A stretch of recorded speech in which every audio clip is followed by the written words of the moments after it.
The Almost Perfect Podcast. Welcome to the Almost Perfect Podcast, a celebration of fuck ups, failures, and falling flat on your face. This is a podcast that believes you can learn from experience, but that experience doesn't have to be your own. Hi, I'm Bob Perfect, and I'm a functional fuck up. Let's learn from somebody else's mistakes. And today we're learning from Cath Jenkin. Now, Cath is a freelance writer, amongst many other things, as you'll find out on this podcast. But yeah, she's someone who's been in the freelance game for about 8 years, and she's found her niche or niches with regards to her writing, and it's allowed her to be pretty successful within it. But she's also quite diverse in her interests and the things that she writes about, as you will come to know. And yeah, she also is someone who I used to troll on the internet many years ago. Back in the day when we used to have a thing called the Durban alternative scene forums, or it was the Burn forums, or it was both. There was two different forums. The one became the other one, something like that. Either way, that's how all us alt kids and grunge kids and punks and metalheads and everyone used to communicate with each other back in the day. That's how we knew about gigs. That's how we knew about bands and stuff. Was forums and MySpace. So yeah, we chat a bit about that. Kath and I, apparently I created a meme in her life back in the day. So yeah, we go back, and yeah, I've watched Kath grow over the years as she's watched me grow as well. And yeah, our evolutions have been interesting. We've crossed paths from time to time at, in particular, Durban Digital Day, which was a conference thing that happened back in the day, and I spoke at because of Durban is Yours. And Kath was, yeah, at the forefront of blogging at the time there as well, and just in general has been at the forefront of like social media and now Bitcoin, blockchain stuff. Once again, we get into that on the podcast. So yeah, she's been in the digital space for a very long time. She got into everything through IT, and yeah, is someone you can definitely learn from. She's a mom, and that comes with all those challenges, especially with being freelance. She's co-parenting, so separate vibes, and yeah, it's definitely an interesting thing to be a freelancer with that on your on your head, because I've been freelancing for a while, and yeah, man, like I could definitely not have a kid with the way this thing goes. But big news in my life, I have got a job.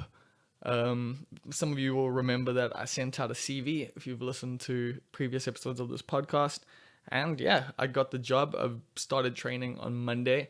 So I've already had 2 days training. And I think I'm going to train throughout this week and then maybe start properly next week. I can't really tell you what the job is. They've explicitly said I can't use it for material. Essentially, it's data capturing. Just leave it at that.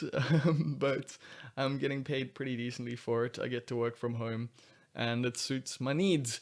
It means I'm gonna get to reinvest in this podcast way sooner than just relying on the Patreon money. So that's pretty cool.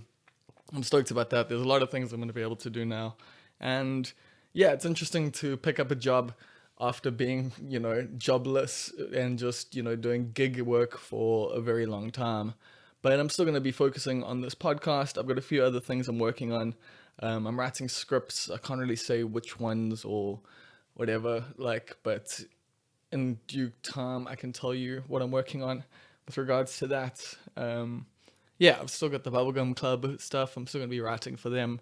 Like I said, I'm still going to be doing this. I've still got the Sharks podcast. It does mean I'm going to be going out even less than I used to, I think. Or maybe not. Maybe I'll be going out more on the weekends just to try and blow some steam. We'll see how this whole thing goes. But I'm excited. I'm keen to have a bit more income than I've had for quite some time. And I think it's going to help a lot. Other than that, my birthday's coming up on the 21st of February, so I'm throwing a party at the Winston Pub. Of course I'm throwing a party at the Winston Pub. What else would I do? I'm turning 33, so I would have beaten Jesus if I get to 33. If I get to the 21st of Feb, we did it. Ding ding ding. The champ is here. But yeah, we're doing a party. It's called Across Dress the Universe. Cross Dress the Universe 2 Electric Boogaloo. No, Intergalactic Boogaloo. That's the vibe, yeah. So a couple years ago, I did a party called Across Dress the Universe. We had Phantasma play, which was, whatchamacallit, Spook Matumbo's band at the time. DJ Spoko, RIP. And yeah, like just a massive collective of dope musicians there, and we just had like dope bands. We had Meth Breath, we had Common Creatives. I'm trying to remember who else. It was quite a fucking stacked lineup, and so yeah, doing it again. Not quite the same, getting some different acts involved, and one or two of the same as well. So yeah, some of them have been on this podcast. So you can go back and listen to this podcast and try to figure out who it is. Within my budget, essentially. So don't go back and go, oh shit, yeah, he's getting that guy because I'm not getting that guy, but I'm getting some other people that I can afford. So yeah, the 21st of February, Winston Pub. You got to either dress up like cross dressing or space or both. Cross-dressing in space. That's essentially the vibe. I think it's quite a fun theme, and it suits 2020 way better than I think 2015 or 2016 when I did it. Can't remember when I did it. All the years blend into one at this point in my life. So yeah, there's that. What else is there? There's the newsletter. There'll be a link to wherever I post this. There'll probably be a link to the newsletter. Go sign up to that. I'm probably going to write another one soon. They're sporadic. It's not something I'm doing regularly, but it is something that from time to time I'm going to send out a little newsletter. Some people have said they enjoy them. A lot of them like pretty good success rates with the openings and stuff like that. The link clicking and everything. Yeah, I can see that stuff. I see the stats.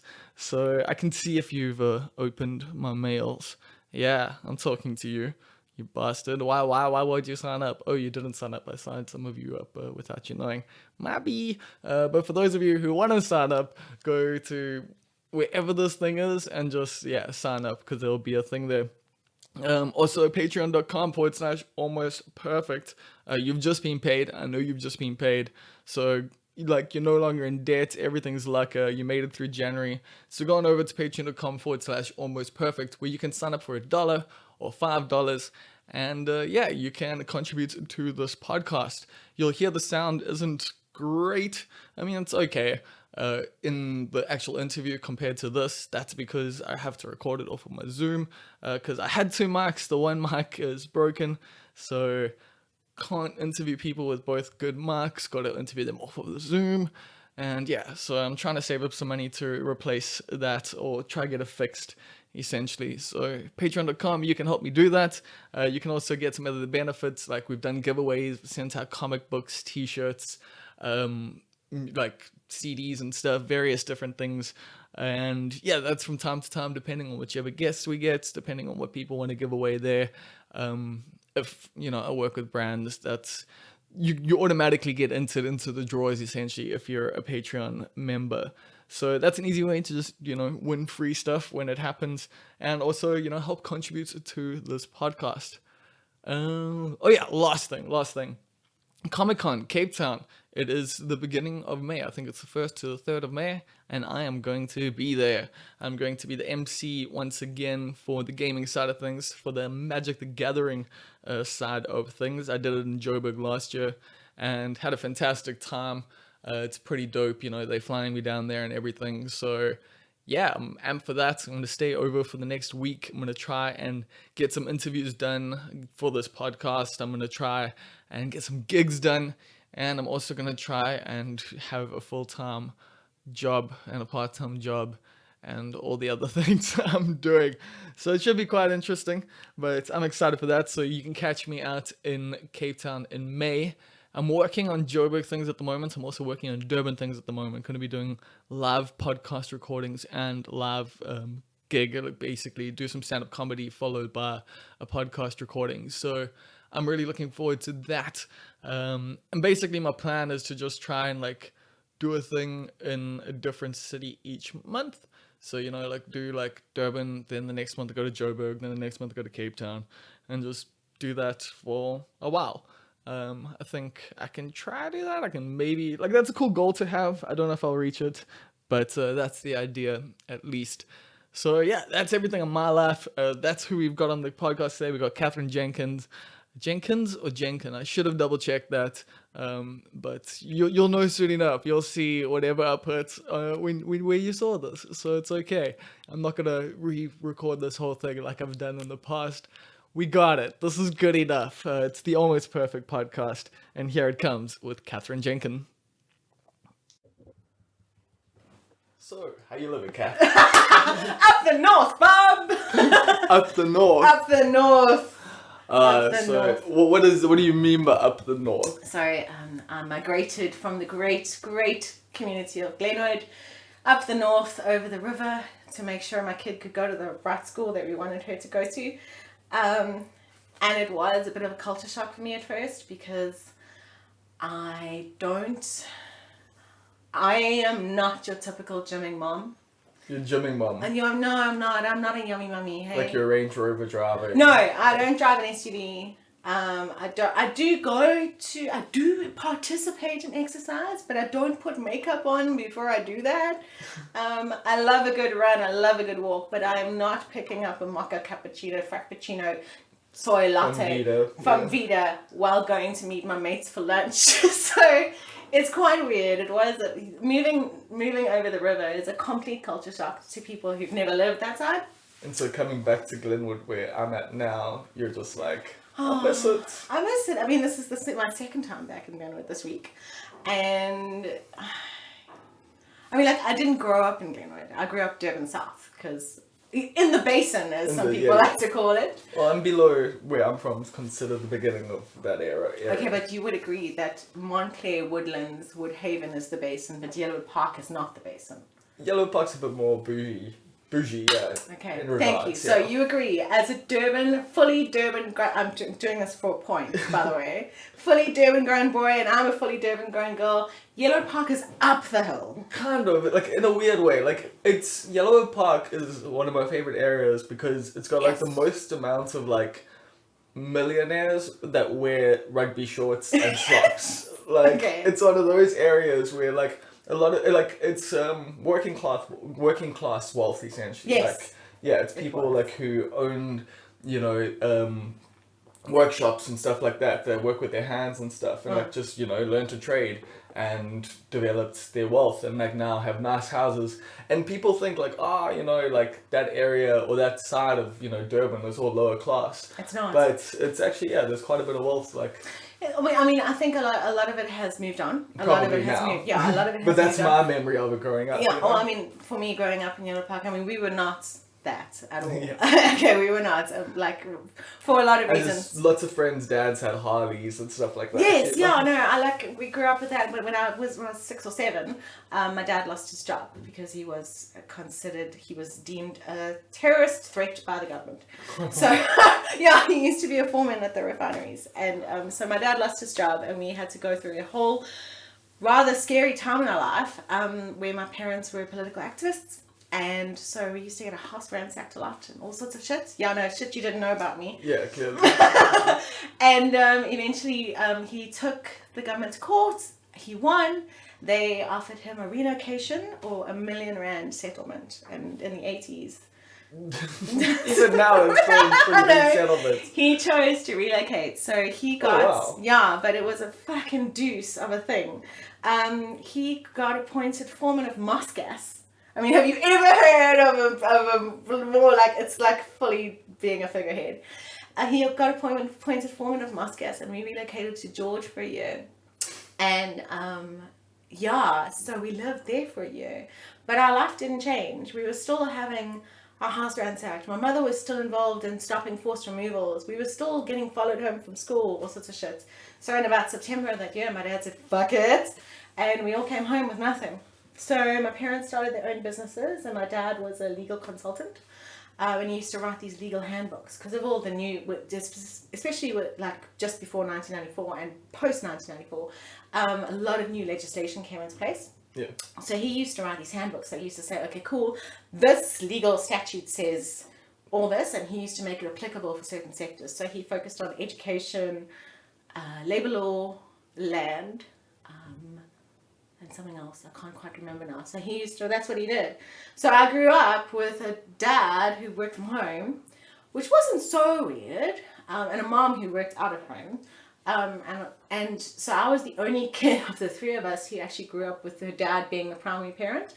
And there was a weird relationship because, well, not weird, I think it was a weird scenario in comparison to what my mates were going through. So my parents sickled. So they went from being like the typical corporate kind of CEO dude with the wife that stays home and the nanny and the this to their entire life being uprooted because of their political beliefs. And it didn't fucking stop them. So they just gave us an interesting childhood. I assume you obviously get quite a lot from them then. Yeah, I do. I miss them. I hope that they're proud. But yeah, I'm so great. Like as a teenager, it was really, really difficult because like your mates are wearing gym and dance and you're like shopping at the flea market. But I never once felt that I was lesser. I was never in a situation where I couldn't compete, so to speak, because I had these parents who really protected me and made sure I had everything I needed, and they were so determined to make sure that not that I succeeded, but that I knew myself, and that I knew myself well enough. But you had the tools to succeed. Yeah, that I knew myself well enough to know that I could stand up against anything, and I saw it in my life. So that's Glenwood Park, Brie. Wow. And then I moved to Glenwood after finishing varsity, which I paid for myself, okay? Finishing varsity, and then I got a job because you get your litany of shit jobs when you first. Although I'm pretty proud of what I did. I've had quite a few different jobs in my time. No, really, I had no idea, but I thought you had like the super stable career. Like really? Yeah, wow. just done the same thing for the last 12 years or whatever. No. You've never job hopped. Yeah, you got a job hop, and then I moved to Glenwood, and I stayed here and raised my kid, and I was pretty attached to the idea of doing it. And then like with changes in our family and stuff, it started to become apparent that it would be more beneficial for her to move to the school that could feed her into the high school we wanted her to go to. So we did it. No regrets. Took me a long time to settle. I have settled now. I feel very much like I am at home. It's just bit of a culture shock at first. It took me a long time to find my tribe, eh? But what are the differences in culture between like area like Glenwood and an area like where about in the north are you? I'm in Lulisha. Okay, so yeah. I'm literally around the corner from the Impasanis. Yeah. And it just took me a while. I think it was, and I think because I'm the whole, work from home mom, school mom, I purposely involved myself in making sure that I was part of the kids school community. I was, joining this committee and doing this and doing that and what have you. And while juggling working for myself. And what I found was that other parents wouldn't necessarily gravitate towards me because I wasn't like them. And that's not a bad thing. It just took me a long time to find my kind of tribe of parents. I found them now. Yeah. Motherfuckers, I'm not letting them go. Okay. And I also will admit that a lot of it had to do with me because I felt very out of place for a long time. Of course, so you're insecure about your place. And you put that on yourself. Yeah. Yeah. So now I'm pretty settled. I am pretty settled. I mean, I have, as a school mom, you got to have the mom friend. And I have that now. It's fucking amazing. And she's never going to leave my life, whether she likes it or not. We're like, yeah, it's a really a relief. But you also, you eventually open yourself up to other people. And you realize that a lot of the things that you thought were their reality actually aren't. And yeah, it's been an education for me. It sounds like I've done this great trick, but I actually haven't. The difference, I guess, is that I was so embedded in my life this side of the river that it took a culture shock to kind of make me reassess myself. to see where you actually are, like and that you're not just your surroundings essentially. No, I was so embedded into my life here that it was so easy. It felt so easy to just continue. No, I get that. Like, just whenever I think about moving, like, I'm always like, yeah, but life's so fucking nice and easy now. Like, you know, it's like, it's so set. It's like, you know, to uproot all of it, like, when you've got, like, such a nice, convenient life, like, and go into a whole new space where you don't know the dynamics, you don't know... You're not assured of how easy it's going to be. Exactly. Like now my life is easy. Like, I have a rule in my life that I have to live a convenient life because I don't drive, okay? So everything has got to be 5 minutes away or it's not fucking worth it, okay? All right. And it's also not worth it for me to have cars. Well, same. That's why I live right by multiple shopping centres. My kid's school is 3 minutes away. The mall is right there. I work from home. So, like, if I had a car and I drove and contributed to the environmental pollution we have, it would be pointless. It would just sit in the car in the garage and rust because I'd drive it twice a day for 6 minutes a day. That's it. And yeah, I know. So when you work for yourself and when you work online like I do, it just makes no sense. It makes no sense whatsoever. So what is it that you actually do? Okay. I know you're a writer. I know you do copywriting and stuff as well. Like, you can do editing. Yeah. You offer quite a few services that way. But I also see you doing stuff with, like, Bitcoin and, like, various different, like, blockchain stuff. So the one piece of advice that I give people when they start because they're everyone, freelance writer, you must have the loveliest life. It's so flexible. Aren't you so lucky? And I'm like, when people ask me that, and I'm getting to my point, I'll actually tell you what I do shortly. I say to them, like, first of all, number one, it's not as flexible as you think it is. Number two, you may think you have one boss. I have 20. Yeah. Okay. And a kid. And dogs. Okay. Those are more fearsome. But if you can do one thing when you start out as a freelance writer, is find a niche. And fucking pummel yourself at that niche. And for me, because I worked in IT in the health sector, IT, media and comms in the health sector before, I pummeled my attention at health. And then I pummeled my attention at parenting. So before I left my job, I used to work at UKZN. Before I left my job, I spent about 2 years at night doing copywriting for a Cape Town web dev company so that I could learn a new niche and then I could get good at what I do before I actually went into it. And how I ended up in freelance writing actually had to do with my boss at the time, Debbie, to whom I owe my life. And she turned around and said to me, "You are no longer happy, you have to do this now." Oh, wow. Yeah. Just terrifying. It was terrifying. She had other reasons too. I mean, like, working at UKZN, we worked for an NGO that was part of a centre, so it was externally funded. Okay. And funding comes and goes. Yeah. Okay. And with grant, I've worked for many government things over the years, and funding comes and goes. And eventually you've got, I'd been there for 12, I was there in total for 12 years, and in the first 10 years, we'd grown and slimmed down and grown and slimmed down, and by that stage, I could go no higher in the organisation. We had to change projects to get more funding in. She knew that I had alternative plans, and so she said to me, "Cool, I'm cutting your time in half. You're going to work from home. All your dreams are coming true. Go write." So I did that for 2 years. But had you always wanted to be a writer? Like, because I imagine seeing your dad, like, writing growing up, like... Okay, when I left school and decided to study journalism, I wanted to be a war journalist. Oh, wow. See, maybe when I was younger, like, I had, like, that brief notion, but, like, I quickly got the idea that, no, that is not anywhere near for me. No, like, it took me a while to realise that you get shot at. Exactly. Not just that, you see a lot of horrific, horrible things, and you've also got to tell those stories. Like, yeah. It's...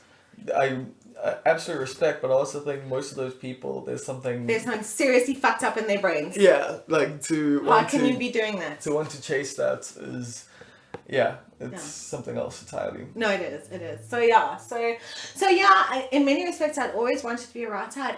This is true, terrible confession time. I'd always wanted to be a poet.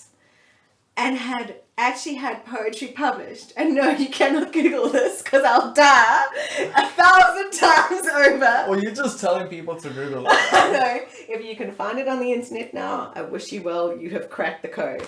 I've managed to get most of it offline.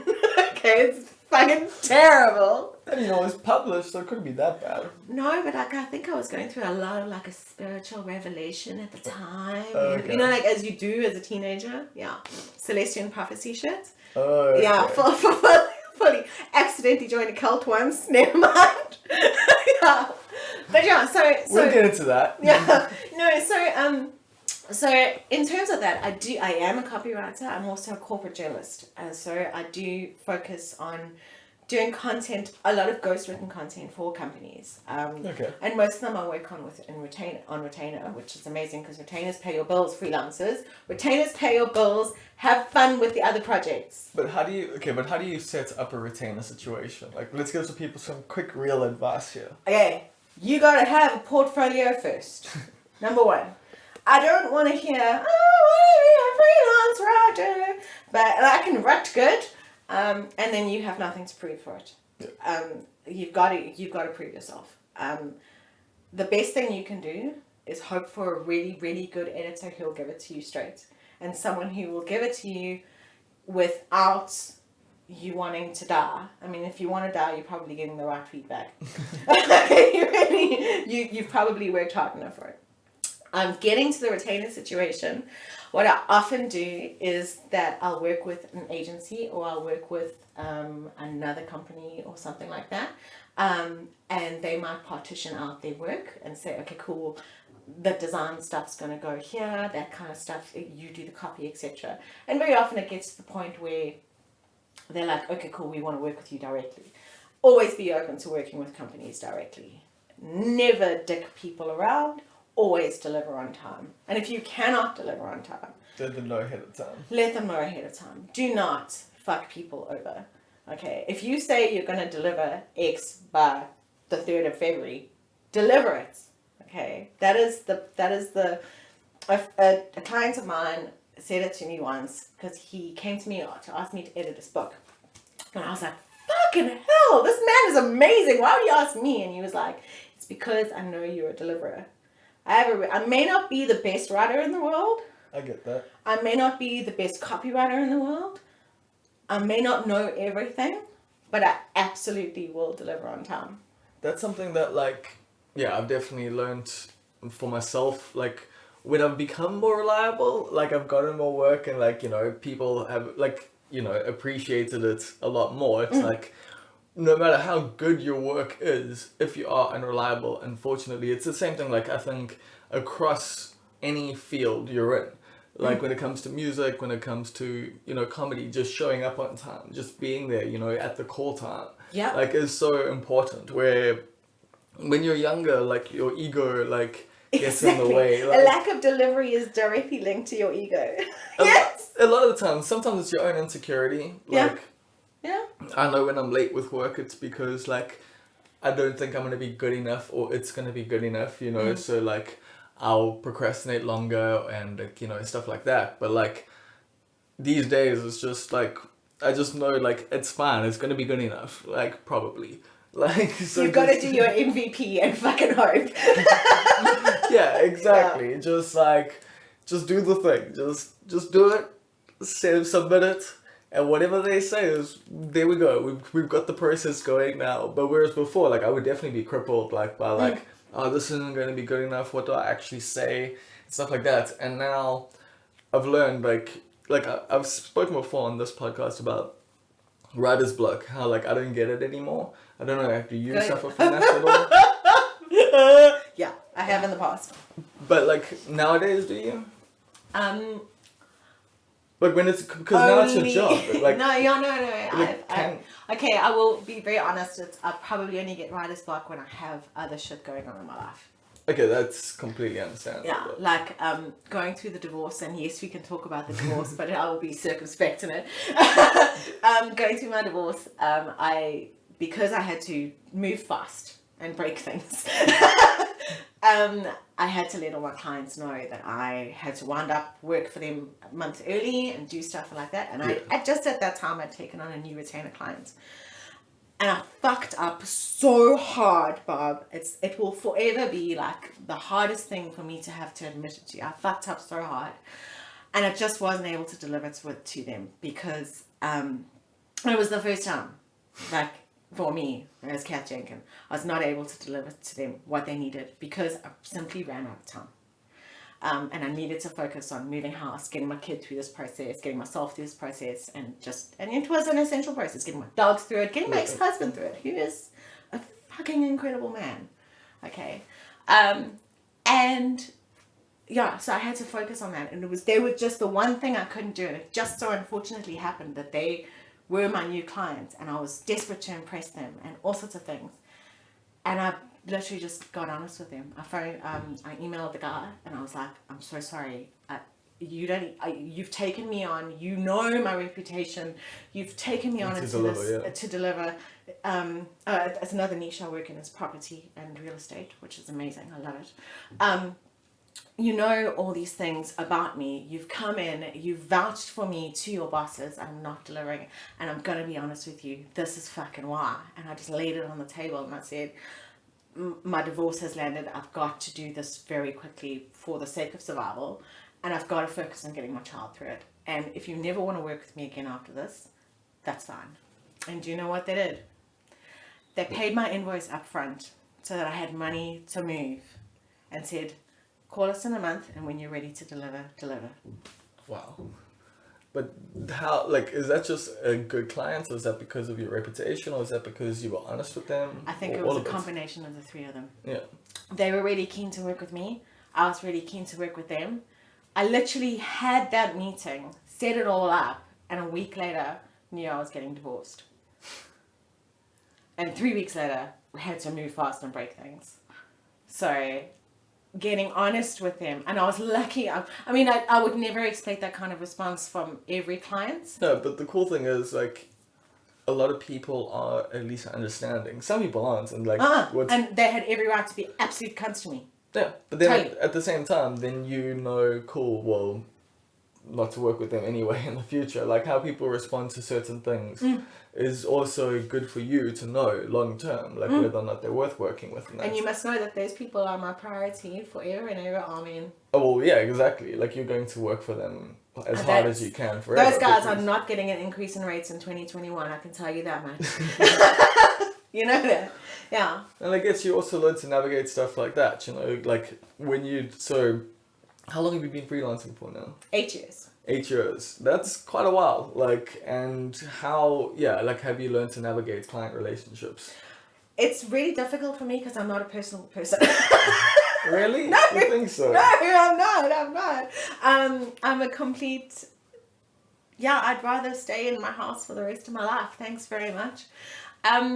It was really difficult for me, but I've learned three principles. Number one, always be honest.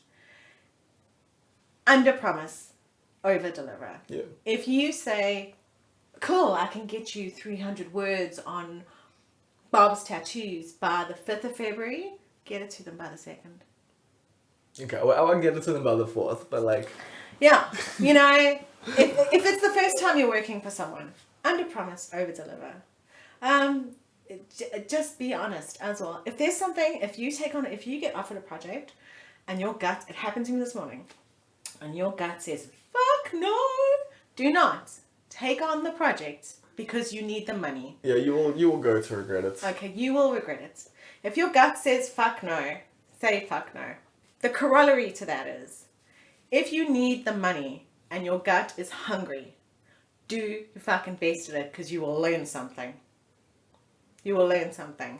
And it's probably, if your gut is not yelling, fuck no, but your gut is like, fuck, I'm hungry, I need to make some money, then fucking do what you've got to do to fucking get through the month. That's when you fucking log on to Fiverr and you write someone's tagline for a random underwear garment. And guru.com. Yeah, you know, then you do what you need to do to feed your guts.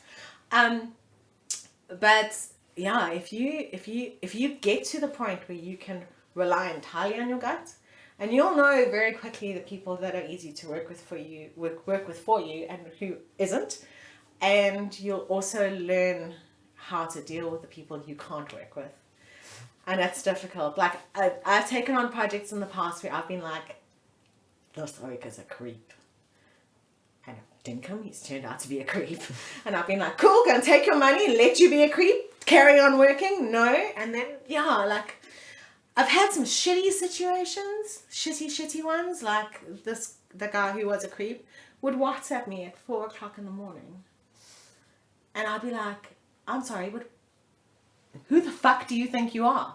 No, I was just working. So I'm like, that's very nice. I was sleeping. Oh, I thought you were working. I'm sorry, I didn't know you were paying me for 4:00 in the morning WhatsApp chats. But how's about no? And you've also got to be able to set your boundaries. People will treat you the way that you teach them to. So, and that's where the whole thing about under promise, over deliver comes in. Because if you say, okay, cool, I am available for you on the 2nd of Feb, and I'll get it to you by the 6th of Feb. They know you've set that expectation. Never just say yes up front. Always try and fit it into your schedule. Everyone, shame. Some people can't understand why I'm not available at the drop of a hat. And I'm like, well, would I come into your bathroom while you were having a pee and be like, how's it? I need to work with you? No. So, yeah. Yeah, I got some other stuff to do. Yeah, like, you got to fit in the schedule. And if I can't fit you in my schedule, I'm very sorry. The thing is, you should always want to work with people who have a busy schedule because it means they're good at what they do. Yes, exactly. And what I have found is that the clients who get shitty about that are not the people you want to work with. No, because they're the ones who want stuff done at the last minute all the time. All the time. And then the problem with that is that they're never going to get your best work. No. You're fucking rushing to get it out the door because you're like, fuck yeah, gotta make the money, gotta do And they're this. always going to want that out of you though. Like, if you do that for them once, like you do it in a rush, and like, then they're going to be like, oh, that's the person that I can call whenever, like, you know, something needs to be done at the last minute. And I will do that for some people. Sure. Because I'll have a long relationship with them or something like that. But they also know that last minute means last minute rates. And sorry, that's the way it is. And if I'm gonna have to put my schedule out for you, it's better be worth it. So we better have a relationship. And so when I get the random email from someone I've never worked with before, hi Cath, can you come to Joburg for a 3-day workshop? We've heard so much about you. Oh, by the way, here's your ticket for tomorrow. No. Yeah, I didn't quite get that, but I've definitely had lots of emails where it is like, hey, I've heard you can do this thing. We need this, and this. And it's like, I don't do that thing at all. Like, their lack of planning is not our emergency. No. No, it's really not. It's really not. But you're saying for a conference, get called up to Joburg? What do you mean? Yeah, so, I do social as well. So I'll do social strats and I'll do live covers of social events. I have a very special, wonderful client who I do exclusive live social for. I think you know who that is. I'm not too sure. No, it's all good. Yeah. And we work very closely together, and I'm very grateful for him because he's been with me for a long time. He needs that kind of very personal experience. And I'm so lucky. He's my favorite.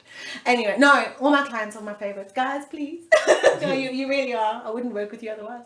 But yeah, I will like get called up to go and help with social or something like that, or do reportage on a conference, that kind of thing. But it's, again, I'll normally only travel for a client I've worked with before. Or that kind of thing. I also do the SA Crypto stuff, as you mentioned. Yeah. SA Crypto is an amazing venture that basically is focused on educating people around crypto. That's not to say that we give financial advice, and that's not to say that I'm like gonna shill some Bitcoin, because that's not what I do.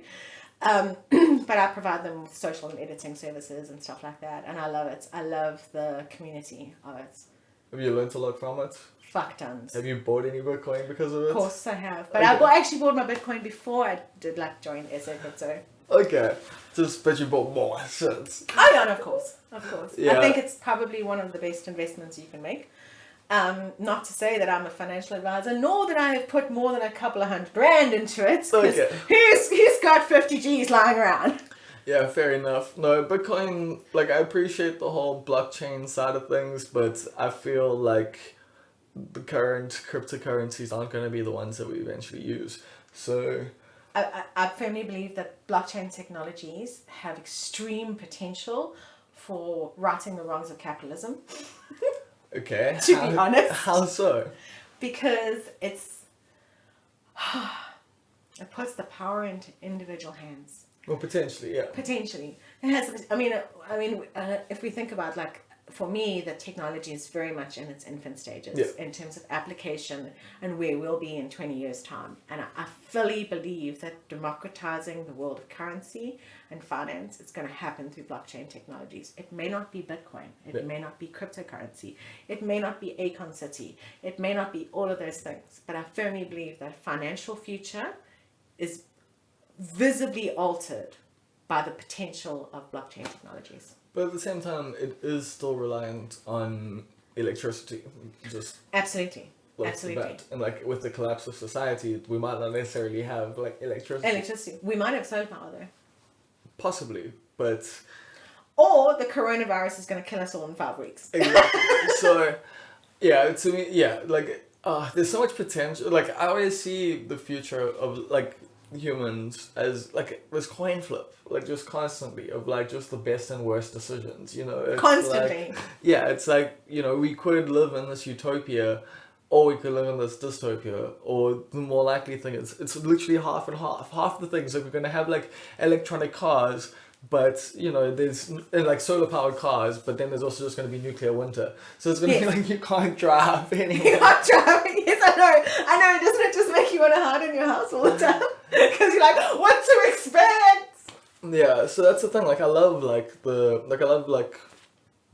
the concept of cryptocurrency in general, and like I do agree with the potential democratization of it, but at the same time, like I do have the concerns of like, well, you're inherently tied to server farms, like you're inherently tied to external things that can also just be destroyed, like, and then Well, on that point, okay, so I also work for a lot of my international work runs around personal data and online security. And I have one particular client that I work with. Personal data is the new currency. I know, and it terrifies me how much like we've given up, and So you know those we'll never fucking get back. DNA tests that people do. You're like, it's what is it? 23andMe. 23andMe.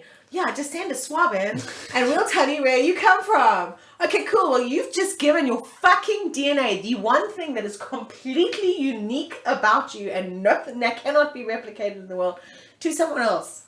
So now we could clone you, we can profile you, we can track you, we can do everything. Where's your personal freedom? Where's the protection of that personal freedom? And it's being sold. That your most personal information is being sold. Well, just the funny thing to that is like that I've seen is just people getting caught for murders and stuff like that, like because someone in their family did a 23andMe, and like, you know, then it came up in, you know, like that's like DNA match, or like it was a similar match to, you know, this crime. That's terrifying. Yeah. It's terrifying. Wait, we're not passing our DNA on. The only thing we should be passing our DNA onto is our fucking children. Thank you. Not some random site that we signed up for. Yeah, like I just would never let anyone like willingly have my genetic information. We are already giving basically our souls to Facebook and Gmail and all that. I'm sure you've seen the thing now where everyone was freaking out about it last week. The facial recognition technology that they've sold to the cops and that. Yeah. I can't remember. Clearview? No, it might be. Oh, I think it's something like that. Yeah, I know. But the thing about it is that, you know, when we used to watch like Running Man and read 1984 and all that stuff, we were never going to be subjugated into this. We were going to opt into this future. Well, that's how it works. That's how it works. We were going to willingly give up our freedoms to be part of an online community. But it's also, we can say, like, it's willful ignorance, but it is ignorance. Like, we didn't know, like, that, like, you know, like, I mean, as much as we've all had those concerns and stuff, like, it was, what are the alternatives almost? Like, when it comes to, like, Google and stuff like that. What are you know, the like, there's DuckDuckGo, and, you know, there are alternatives. Of course is but alternative. nobody's using them. Oh, And no, like, I mean, it's the whole like thing of you like, could use Tor, but like yeah, it's less user friendly because it doesn't save all your passwords. exactly. Like, It's like people are like, oh, you must move to Telegram. I'm like, that's cool. I've moved to Telegram. Now where's everyone else? exactly. WhatsApp is what people use. Oh, that was what was that social media thing? The one I can't even remember what it was called now. Hello? Yes, hello, yes. The Yes. ad-free like thing. Everyone ran into it for like 3 days. I know. And And then we then- all locked the fuck up. Back to Twitter, back to I know, Facebook. I It's know. like It's like people go like, oh, don't forget to do your online banking in incognito mode on Google Chrome. And I'm like, that's What? not good advice at all. what? And they're like, no, because then you're not like passing information. I'm like, That's not what incognito Google mode. Chrome created incognito mode so that they could monitor the dodgy people better. Let's be honest. Okay, if you're incognito I mean, mode. I never ever thought that. It's just I did. I was like, oh, you want to give me an option that offers me more privacy? the thing is, incognito mode doesn't offer you more privacy. All it does is it doesn't save your search history. That's all. Which means that Google Chrome as an operator knows that you've logged into something. Yeah, or whatever. They're watching that traffic. Oh, but more they closely. know either way. Like whether you Yeah, log exactly. into whether you log into Pornhub from incognito mode or not is irrelevant, other than for your own search history. Exactly. Like- that's fine. That's cool. But like, no, incognito mode protects me. No, it fucking doesn't. Not at Even all. the internet doesn't protect you. No, like you gotta go through Tor. You gotta like have a lot of different things if you want to actually have like any sort of security online. And like personally, like for some stuff, I do. Like you know, Of course like you do. there's lots of things that I'll do on the internet where not a fuck am I going through Google, but the rest of it's whatever. I've already been profiled, and there's not much I can do now. We are 20 years off being able to stop it. Yeah, like they've got all my Gmails. They've seen it. You know, they do. They absolutely do. And we're not Edward Snowden. Unfortunately, I don't have the resources he does. Well, yeah, I mean he didn't necessarily have resources like. Yeah, but the I'm time. not there to be a hero. As Yeah, well. that's- I'm here to make money. I just don't have. I gotta make a living, yo. Yeah, well, I don't know. It's just like I'm glad I've never had to be put in that position where you know. You know, To having to David, share by that. the grace of luck, go us, because we've never had to make the choices he had to, and I'm proud of him for making them. I'm very glad it's not me, but also I need to make money and chat to my mates. Thanks. It's that simple. That's simple. I don't know. I wonder what I would do in a situation like that because yeah, you're signing over your life, like, and that's why I guess so many people just never speak up. They never really, because you do just want to carry on. You do just want to like You do. live your life. Like You do. So I don't know if I would be a coward in that situation or not. I don't know if I could live with myself. But I also don't have to answer that question for myself. So I think I'll just avoid answering that question. Thanks. You know? Yeah. So like when you used to go to Bern, did you ever imagine that you would be living in La Lucia? Oh, Bob. Bob. No. No. When you used to go to Bern, did you ever realize that you'd grow up and be an adult? I didn't think I would like live like into my 30s at all. So And look what happened. yeah. Look what happened. Yeah, no, I was purposefully trying not to make it to my 30s. I know. Like, I know. So, And you see what happened. You see what happened. yeah. This is what we get for adulting. Yeah. No, I'm quite happy though. Like, I know. Yeah. No, you know, Bern was a formative time in my life. I mean, my best friend from Bern is still my best friend. We've grown up. We've had kids. I still am quite close to most people that I knew from back in the day. And I'm very grateful for the experiences it offered me. But that part of my life started way before Bern. oh, is it? Yeah. And I can't admit to that on this podcast because it would be admitting that I went to clubs underage, which is, of course, something I never did, if you ask my daughter. Oh, you worried that she's gonna listen to this? No, I think we've all got a bit of a check in history. She's not blind to it. I mean, Yeah, her no. dad was my party animal with me. So, Yeah, I went Yeah. to my first club when I was like 15, I think. no, I was 19, Bob. I have no idea what you're talking about. Why would you Okay. do that? I don't know, because it was a good time. No, I mean, We do the bouncer because, like, one of my friend's sisters was dating the bouncer, so... Of course. There's always someone who's dating a bouncer, right? So that's... It's just that the bouncer was dating 4 other people at the same time. Oh, You know of course. That's not my problem. No, it's not. It's totally not. It's totally not. No, But, you know, and I was very lucky to have the experiences that I did. I was always very safe. I was always surrounded by people close to me. I can't say I was always safe. I can't guarantee that for people nowadays. And I sound 5,000 saying that. It's purely circumstantial in scenario. It's got nothing to do with changes in society or anything. I just don't know. And also, I'm 40 this year. Fuck. I don't actually know what's cool and what isn't. Taylor Swift is cool. Everyone else isn't. That's not true at all. But... Wow, we're gonna fight. We're gonna fight!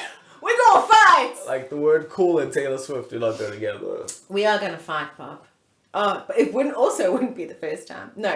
I'm gonna give you this much. I used to find Taylor Swift. I didn't understand her and what have you. And then a Reputation happened. And that made me assess her differently. And I enjoyed Reputation. And I became far more aware of her ability to speak about herself. Probably because she was getting released from all of the very shitty situations that she was tied into.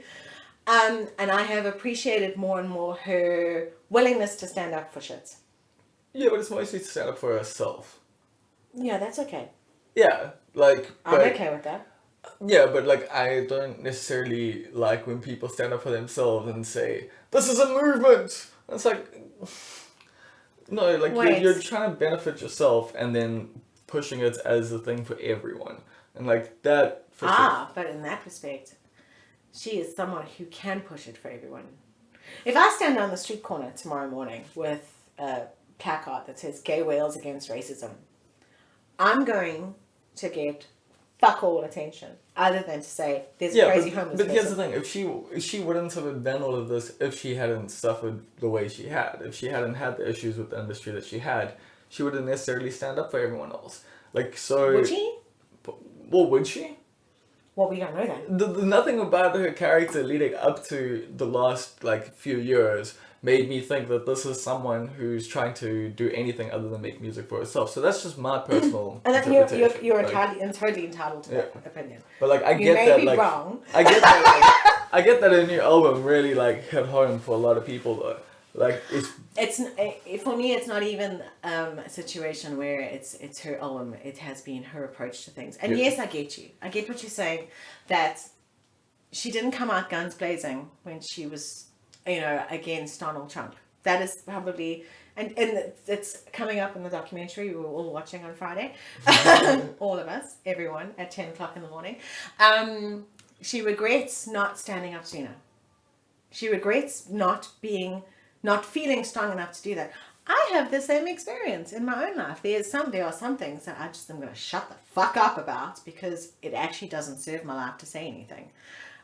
So I can respect that. I can't go stand on the street corner and protest Gay Wales Against Racism because it's not going to benefit me.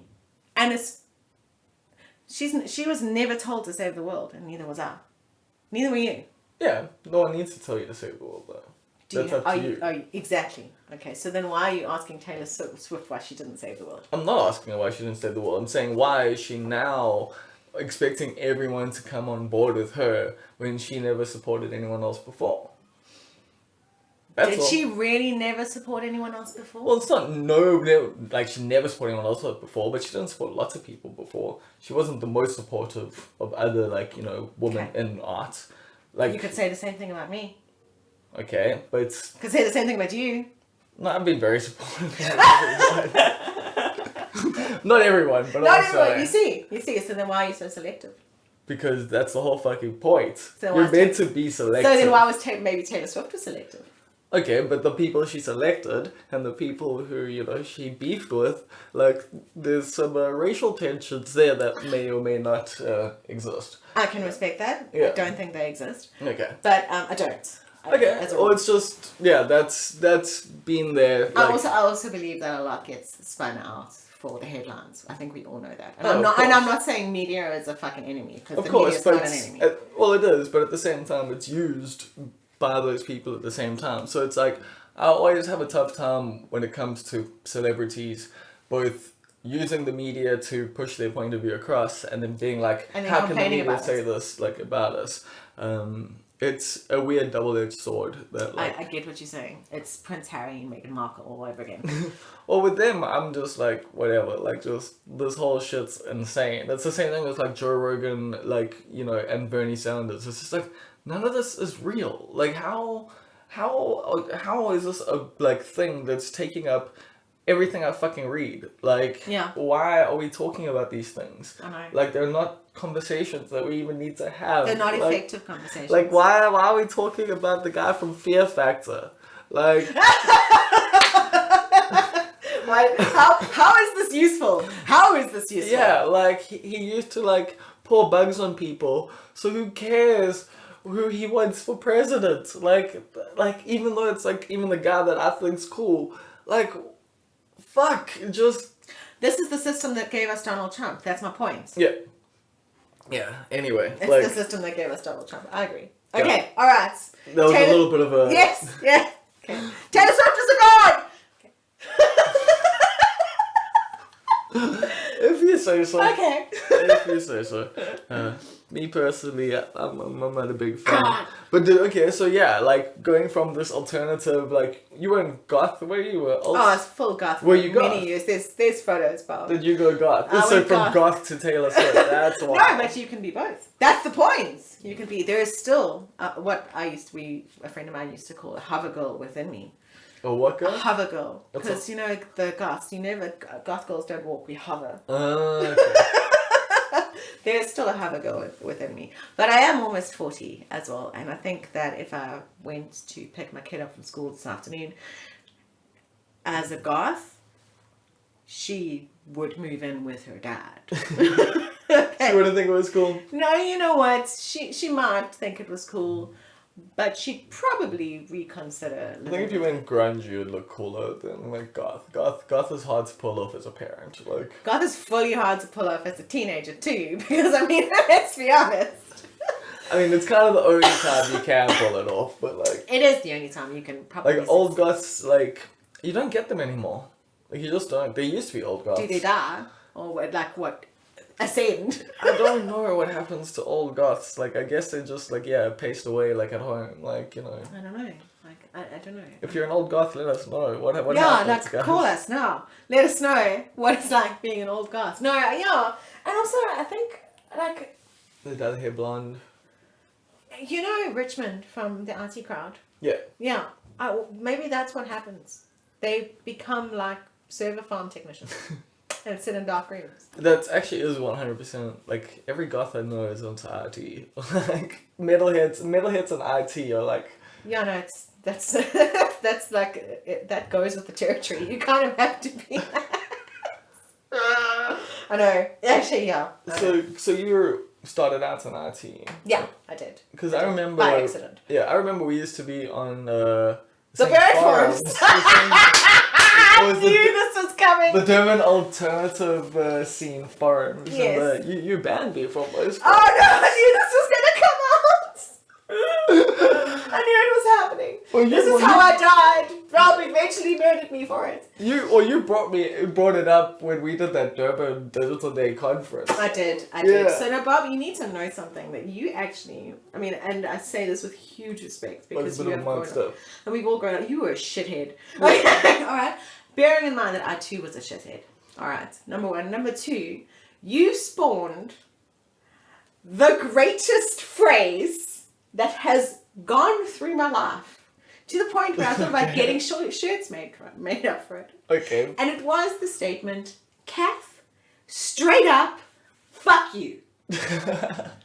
And we were like, this is the most amazing thing anyone has ever said. And we called it a sufu. A sufu? You Straight up. became a sufu. And it became like a part of our Like lexicon. fufu. I like that. Part of our lexicon. So we used to laugh about it. My friend Daryl is going to die when he hears this because he's going to be like, oh my God, she's talking about sufu. So sufu used to be like a thing of like, I'm going to fucking sufu this day. And we would be like, I'm going to started a sufu. meme. You started a meme. A whole meme. And it still exists to this day. That's amazing. It's still part of my lexicon. every day. So thank you for being a complete shithead. I appreciate you. Yeah, I was definitely looking for some attention on the internet when I was younger. Hey? We were all looking for attention on the internet. We're still looking for attention on the internet.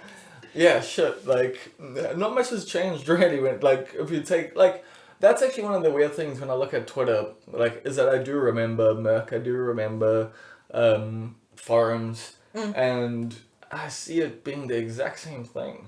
Like, It does eventually devolve into the same kind of human behavior. It really does. And I think that if... and it's weird because every community starts off nice. Like, Absolutely. and then, I mean, I'll admit I was one of the assholes that came in. Every community needs an asshole. Every village needs an idiot. To a degree, but like eventually it does, like, you know, forums eventually did become, no matter what it was, overwhelmed with assholes. Yes. Yeah, eventually. Like they start out people just get bored with them. yeah, and they leave and like, and I guess, well, Twitter people haven't quite got bored of them yet, but it's the same reason why, like, you, like, I mean, I know myself, like, why I'd log into, like, you know, MySpace groups or stuff like that, would be to see the arguments and stuff. And, like, I think Twitter's learned to capitalize on that the same way Facebook has. Absolutely. Like, Completely.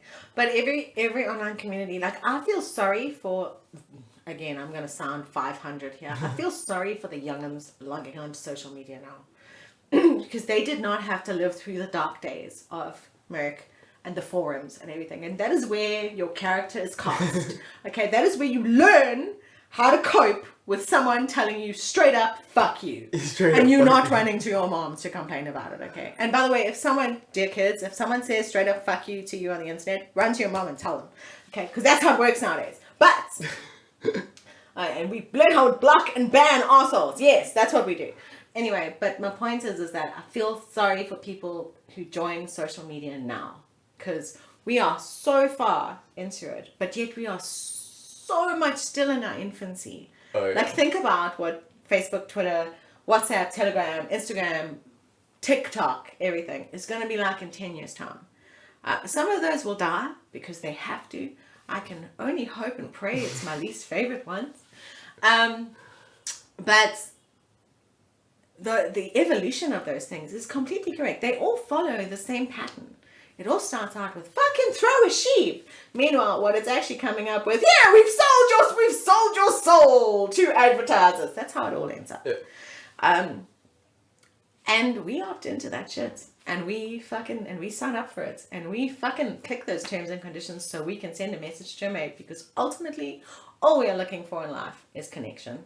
And the internet has given it to us in exceptional, inspiring, extremely surprising ways. Would you say, like, the internet allowed you to be you? Because, because you say, like, earlier that you don't necessarily, like people or going out and leaving the house, but I know you as this incredibly sociable person because of your online personality, because of, like, you know. It takes a lot for me to leave the house. Right, you gotta make it worth it. But through the internet, it's like, I feel, because so I've become definitely a more social person.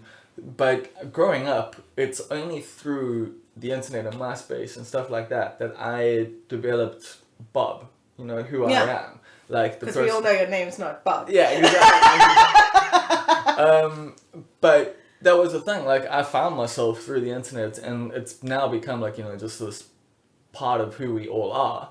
But absolutely. Like I can imagine, look, for someone like you as well, like that, it would have been, especially growing up with it, like through all its different iterations. Yeah, I think that, you know, the creation of your online persona is so closely linked to the creation of your own adult one, and your character is so closely linked. And now, I mean, we were lucky we got to fuck around in the forums and on Merc and on fucking MSN Messenger and MySpace and all that stuff. And now kids come to it, and I've seen it with my daughter. Kids come to it and they're immediately presented with these, and I'm not bitching about it because this is part of the evolution of the internet. They've got to deal with it. They've got to deal with their time and space and where they're born and how they interact with it. And you got to arm the fuck out of them for that, because everything we went through, they go through in one day. Yeah. We went through it over several years. Yeah. Our character was cast in Iron and Fire, and they are expected to join that place with that Iron and Fire immediately in place. And they're not. Yeah, like The 10-year-old. they don't just get asked ASL anymore. Now it's No. just like a barrage of just like Yes, and show me your DMs. boobs. Yeah, exactly.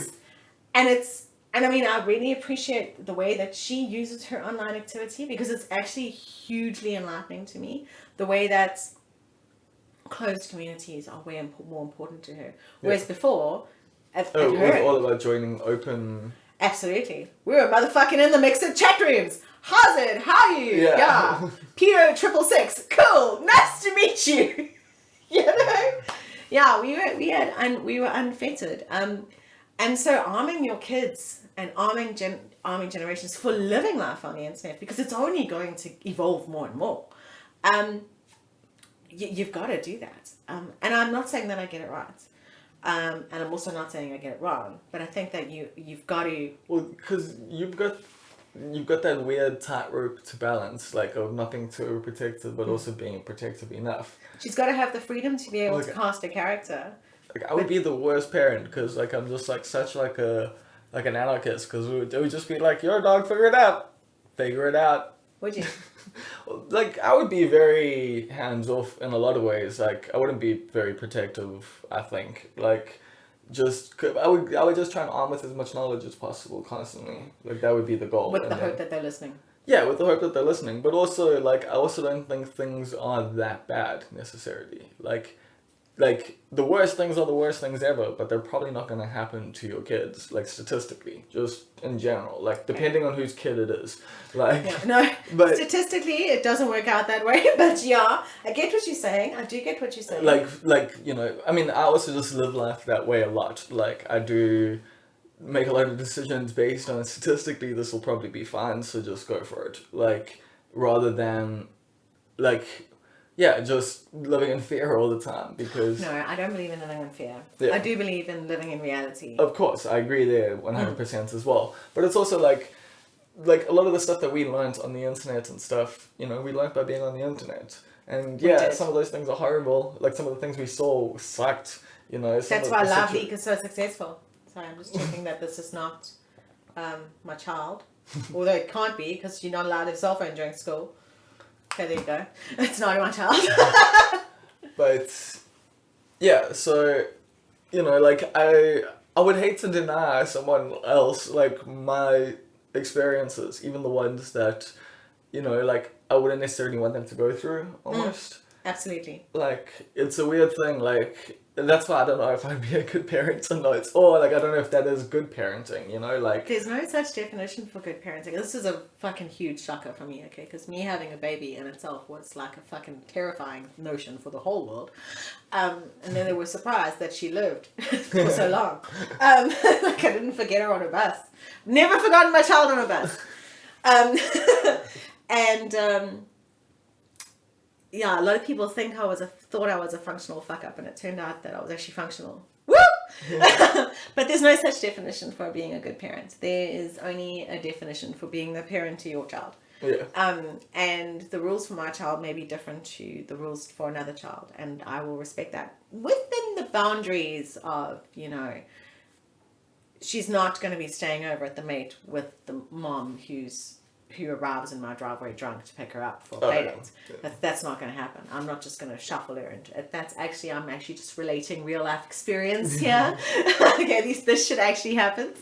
And you learn your boundaries relatively quickly when presented with situations, but you don't.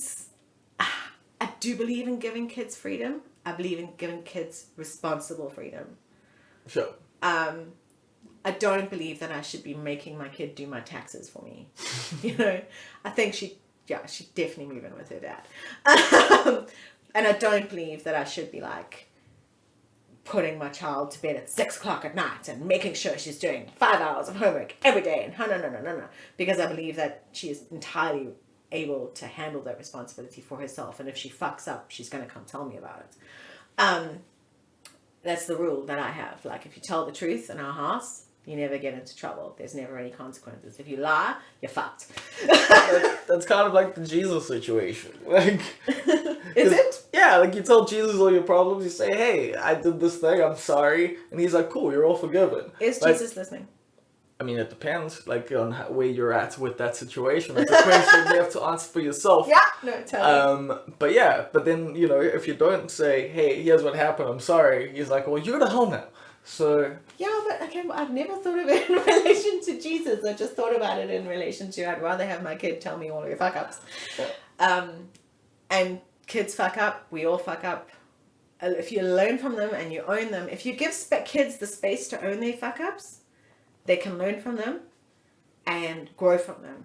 If you don't give them the space to fuck up, I never want my kid to be in a situation of, I never want my mom to find out about this. Yeah. I want her first response to be, I'm phoning my mother. Yeah, see, my mom always wanted that from me, but there are definitely still situations where I was like, how the fuck am I ever telling her this? I'm completely with you there because I have the same relationship. There are some, I mean, I had relatively liberal parents. Yeah. Like my mother, no, I'm not telling that story. But there is some stuff. I'm glad they're dead because they would have found out about it. Yeah, no, there's stuff my mom will never know about, straight up. Yeah, Like, I know. But none of it was life-threatening. no, that's like, I've been in situations where stuff was definitely sketchy, and that's why I'm just like, yeah, I never want you to know I was ever here. Like, Yeah, no. And that's fine. I respect that. I made it through. It's okay. I'm alive. No, and you made it through because she gave you the skills to make it through. Yeah, partially. Like, yeah, there's definitely a lot. Like, but that's the thing. I mean, you don't know how this thing's gonna turn out. You do just try and give your kid like the best You do. tools that you can. The greatest thing I can give her is the ability to own her fuck ups and to do so in a safe space because as an adult, eventually I'm not going to be around for her to help her own them, which is a shitty, awful kind of thought. I can't imagine it. But I mean, I live in that space now where I don't have my parents. But the thing is, it's not even just with you not being around, like, you know, in terms of death. It's about, like, with you just not being there, like, you know, she's going to have her. to take personal responsibility for her life eventually. Exactly. So if I can own my fuck-ups and I can teach her how to own her fuck-ups in a safe space, I hate that term.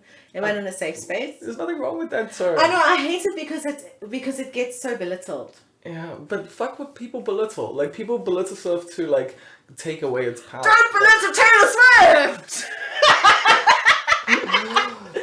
Fuck Taylor Swift, but also, like, no, because that, what I'm saying is, like, you know, people do that, or they'll say, like, stuff like, call you, like, pronouns or whatever, because they want to, Snowflake. You know, yeah, exactly. Yeah. Because they just want to, yeah, give those words power, take them away and stuff. So I just use terms the way I want to fucking use them. Okay, so I really like that. I'm a fucking proud snowflake. I am a very proud snowflake. You see, which is weird, because I consider... Yeah, like the alt-right to be snowflakes, because absolutely, we're so touched at our studios. Because where it comes from though is from Fight Club, where he was saying you were all unique and you know you're not a unique individual snowflake, and that is a critique of modern. It's so weird how that book was literally a critique of modern day masculinity when it was like it's nearly 20 years old now. Like I know. blows me away. So that to me is so like yeah, that's the one where like it's like no, snowflakes are you guys. You guys are the snowflakes. They're the ones that melted a touch, bro.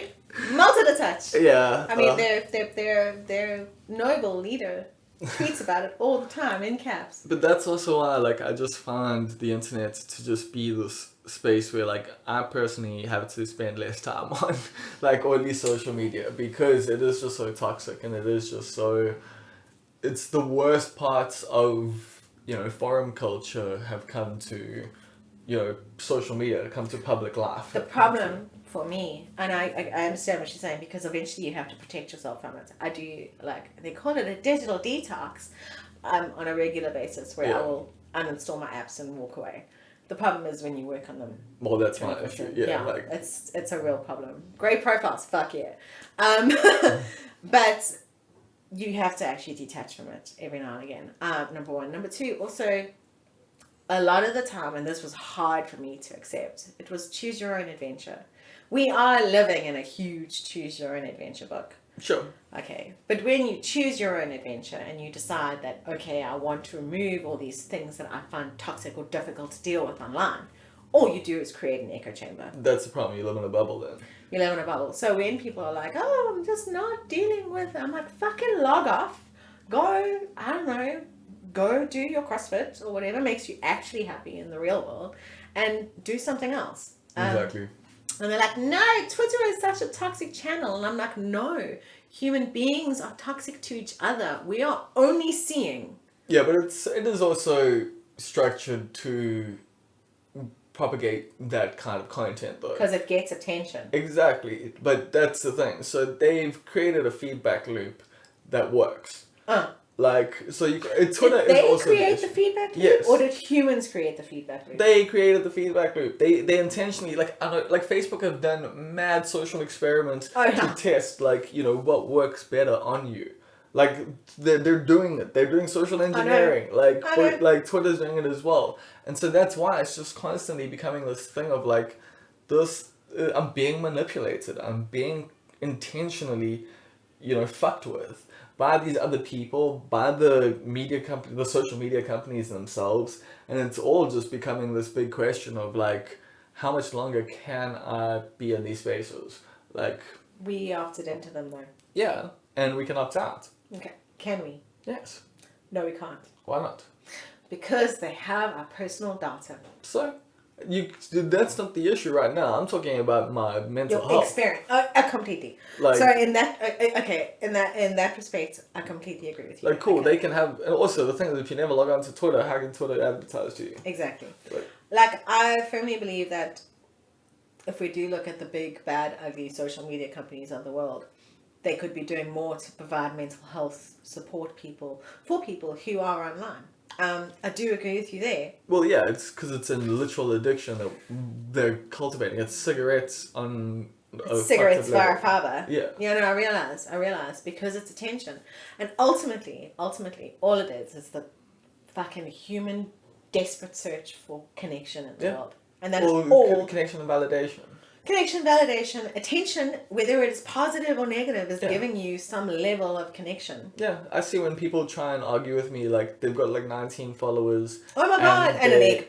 No, not even an egg. Sometimes it's them, but sometimes their profile, they've been there for 5 years, you know, but they're just constantly tweeting out these hateful things to people because they want to get a rise from you, because they're not getting, that's how they get attention from people. They get a rise from you. That's how they get, I mean, I know this because I used to do that to people, you know? I know. That's why it was funny. Like, God, I know. When the trolling thing comes up, it's like I was a troll on the internet because I hated myself and also I hated everyone else. And so, like, I get that. Like, and so, yeah, as much as I see the internet as this place where, like, I found myself, I also see it as this, like, dark like space for a lot of people. It's made you question yourself too. Yeah. And okay, I'm going to give you another example, and this is somewhere like I think we could be doing more, but also it touches a little bit on like the celebrity stuff. Celebrities love to be accessible on their own accord, and they have a right to do that. Okay. What's happening though, and I see a lot of it because of the work that I do, we have a lot of lonely people in the world, and they're either lonely by circumstance or they're lonely by choice. There's a guy who I see online often because I monitor his accounts because he's mentioned clients of mine before. And he literally believes he's closeted into his house for some reason. I'm not quite sure whether he's disabled or something. He literally believes that he watches TV all day, every day. He literally believes that the celebrities he sees on TV are talking to him. And he tweets about it. And you can try your best to report it. You can try your best to act on it. You can try your best to do something about it. But without being able, as a human being, I can't save him. Well, you don't even know what... I don't know what his circumstances are. Other than from what I've been able to glean from researching him online. Because I've had to, because there were a few tweets that were a bit dark. And I was like, okay. But he firmly believes that the Kardashians drove through his community the other day because they hooted in a red car outside. And it's not like he's in a psychosis. He's like, he wants to know. He thinks that they are speaking to him. And that is, it's fucking sad, to be honest. Yeah, that is sad, but what's even worse is that, like, in some cases they put people like that on TV, like Alex Jones. Like, it's literally like, Yes. like, Yeah. like I know. Alex Jones has literally lost his mind. I know. Like, he's not okay. No. And he's, well, I mean, he's not on TV, but Infowars is no longer on TV, right? Yeah, I think it's gone off. Yeah, but like, Thank still, fuck. yeah, like, so that's also the thing. But yeah, I mean, fuck, that the way Fox News like manipulates people is the whole Exactly. thing. But at the same time, like, you know, the criticism of the left isn't, you know, left liberal media is definitely not unfounded. Like, the reason why people can get to go, oh, you know, the left media is like this is because, yes, the left media is like that. They're doing those things that, like, the right say that they do a lot of the time. Like, it's like this big, and that's what, yeah. Yeah. I know what you mean, and I battle with the whole left-right thing too, in an exceptional way. I mean, I don't really battle with it because I'm left of left. Like, No, I'm no, I know what you mean, but I mean the applications of it. Yeah. Sometimes I'm like, bruh, you are literally apologizing. You're literally apologizing for someone standing up for themselves, and I'm going, you don't do that. I mean, in every circumstance there is consequence. And in every consequence there is circumstance and context. And sometimes I'm just like, the fuck. Like, my dad used to teach this to me. He was probably the most patient man on the planet. He had 3 kids, had his whole life torn apart, and he was the most patient man on the planet. And he used to say to me that everything is about patience and timing. And never get revenge on someone, because patience will give you your vindication. And he used to say to me that everything takes its time. So I believe that everything you put into the world will come back to you eventually. And what people choose to do with their lives and careers, if that is if you want to be a reporter for Fox News, I'm not saying something bad should happen to you. See, I just don't believe that, like, people get their comeuppance all the time at all. I think most bad people get away with their stuff all the time. I believe it comes in different ways. Maybe. We may not be around. That was the other thing, is you have to be comforted by the idea that you may not be around to see it. Yeah, what you choose to believe and what you choose to act on is always going to come back to you in unexpected ways. See, I just, I just look at the world and, like, even Harvey Weinstein is still, like, he's free. Like, of course he's free. Yeah. He's got enough money to be free.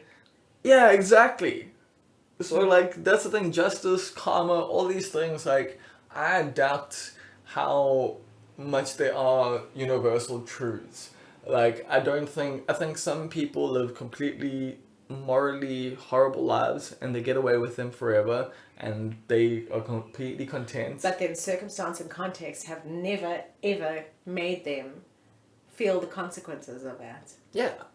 Okay. Exactly. And other people have to deal with the circumstances of context of having been a good person all their life and they still end up homeless. Yeah, exactly. Like, so that's, I agree with you there. That's what I'm saying. Like, that's why, like, I just struggle with, like, believing in those things where it's like eventually someone's gonna get their comeuppance. It's like, as much as, like, I'm not necessarily gonna be the one to give you your comeuppance, like, yeah, it's like I feel maybe it's not up to us after all. Well, it depends. Like, I mean, some people are never gonna get it unless you're the one to dish it out. You know. Like, I don't know. Hey. It depends. I don't know. If someone's I've got a lot of dirt and a lot of people, Bob. Yeah, no, but it's revenge is I agree with the sentiment of, you know, like, if you're what is it, like a path of revenge, like, if you start a path of revenge, you best dig 2 graves or whatever. Like, I get that, like, you get consumed by it. Like, that's where I think it's, you know, wrong to worry about revenge or worry about, you know, things happening to other people who have wronged you because it plays on you personally. Pick where you stick your energy, hey? Yeah, exactly. But I don't have this idea that, like, oh no, that person's eventually going to get their comeuppance. Unless they eventually fuck with the wrong person, you know? Or eventually they push their luck too far in situations, and circumstances and context often comfort people into doing that.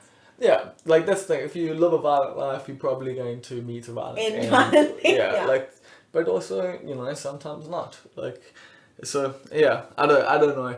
I just know that personally, for me, it's about my self-preservation. Like, when it I comes agree to with you. things. You've got to choose where you got to choose where you put your energy. If you're going through a shitty divorce, I did not go through a shitty divorce. I'm just using the example. Just in case people take it out of context. Because everyone's going to take it out of context. If you're going through a shitty divorce, 50% of the reason why you're going through a shitty divorce is because you made it shitty. Sure. The other 50% is that person. Yeah. Is that Or their person. lawyer. Or their lawyer. Yeah, no. I have seen the worst and best of it, my friend. The worst and best. If you're going through a shitty breakup, 50% of it is on you. Choose how you're going to use your energy in that. If you're going through a shitty kind of... Yeah, you got to choose your energy. You really have to. You really, really have to. And ultimately, that's all we really get to do with our lives. It's all about your choices. And yeah... Maybe they will have their comeuppance. Maybe Harvey Weinstein has a micro penis. I mean, that wouldn't be a punishment necessarily. It would be a favor to the world. Let's be honest. Maybe I don't know. Maybe he's never gotten over the death of his mother and is complete or what a fucking and has pain about it for the rest of. I mean, not that I care. Not that I care. Not that I care. Not even an iota, but I do try and remember that there is a person at the center of every situation. Sure. And they have the same fingers, toes, pulse, all that shit going on that I may do.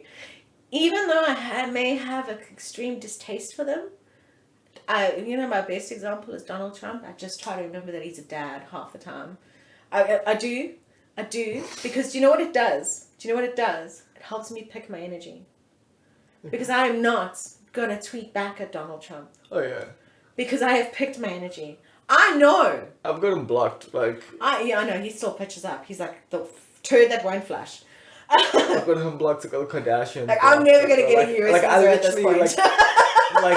I know it's like a weird power move, but like I've blocked the Kardashians, I've blocked Donald Trump. I'm just like, block all these people. Like, you're choosing your energy. Yeah, it's like they're never like I can imagine like one day, like in like 5-10 years time, like if like somehow I became famous and like Kanye West is like scrolling Twitter and he's like, how the fuck did this guy block me? For what? Like, when did I ever say anything to him?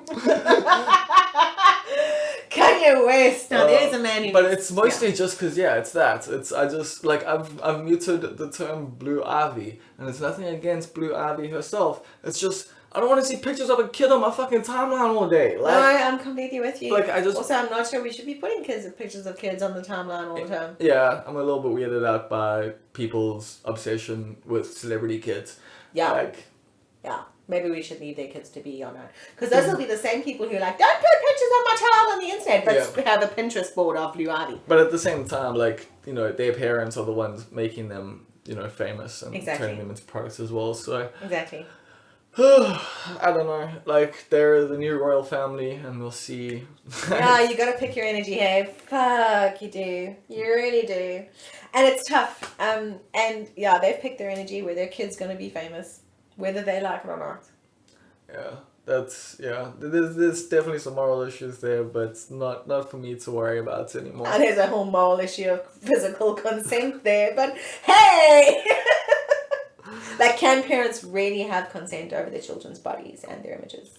Exactly, that's something I've long thought about. But can you ask a baby for consent to take their photo? Exactly, so how can you take photos of babies? Exactly. But why should we be taking photos of babies? But at the same time, like, do you need consent to a photo being taken of you? That's also a question. Like, do you? Depends on where you are. Exactly, it depends on who you are, too. No. Yeah, I agree. Yeah, but like in general, it does bring up weird questions, like, of consent and that, like, when it comes to, like, but at the same time, no one's looking back. I mean, these are the same things that people bring up when it comes to, like, circumcision, like, exactly. Like, you never got to, like, agree to it and stuff. Exactly. So, I guess, like, I definitely think you shouldn't be posting pictures of your kids on the internet. Personally, just like from everything I know about the internet, like from being a kid on the internet, like from back in the day. You should maybe not be doing that. Yeah, like there's so much stuff that's just, I don't know. I feel like we should just go back a little bit, Can we go back to the forum days? They were more fun. And we definitely can't, like. Shit. yeah, it's just this progress, like we're just hurtling forward. And yeah, so what are your plans for this year? What's For the 2020, okay, my work plans are to grow my international base. plan? Okay. I have a, this is disgusting and so adult of me that you're actually going to vom. Okay, I have a plan. I have a progressive plan to grow I mean, my... you're 40 now. I'd expect you to be a I'm little 40 bit of an in adult. June. Calm the Okay. fuck down. You're nearly 40. Fuck off. Okay, 2030 was one of the best experiences of my life, so I'm just hoping that 40 is going to be the same. Apparently it is. Apparently it's even better. Yeah, 30s have been great for me so far. 30's fucking great, hey? It's like, most powerful time of my life. So yeah, I want to grow my international base. I want to focus more keenly on my personal self-development. That sounds super cliquey, but there's been a lot of stuff that I've done over the last couple of years where I need to kind of refocus my personal energy on myself. I think you go through those phases in your life. So that's cool. So like personal self-development. I want to start looking towards studying again. Okay. I am going to turn 40 and I've got to be okay with that. There's a thing that a lot of women say where after you turn 40 you turn invisible, and I'm trying to decide if that's comfortable for me or not. Like, yeah, there is some comfort to that. I can see that. In an age of, and in a life of well, not in an age because it's always existed, in a life of being catcalled and being rated on what you look like, I'm fucking looking forward to that aspect of being invisible. I've never competed at that level, so it's quite I'm looking forward to not having to compete, so to speak. But at the same time, it's the patriarchy that taught me that. Growing up in it. Yeah, so for my plans for this year are survive, thrive. Although I do less surviving nowadays and I do more thriving. Get my kid through this year, which is an important year in her education. An important year in her life. She's turning 15 this year. Okay. Which was an exceptionally brilliant year for me in my life. That was when I really started to learn who I was. On my own steam, and I want her to have that experience too. I'm excited for it. I'm excited to see it. I'm not excited for the fact that she's probably going to be me over again. So I'm going to be dealing with myself. I'm looking forward to maybe adopting another dog this year. I am. And I am looking forward to getting to the end of it and having a year of thriving rather than surviving, because the last couple of years have been a lot about survival, and I'm finally feeling like I'm in a place where I'm back to moving forward rather than scuttling. Just, treading water. Yeah. Oh. Cool. Thanks, Bob. Well, This was fun.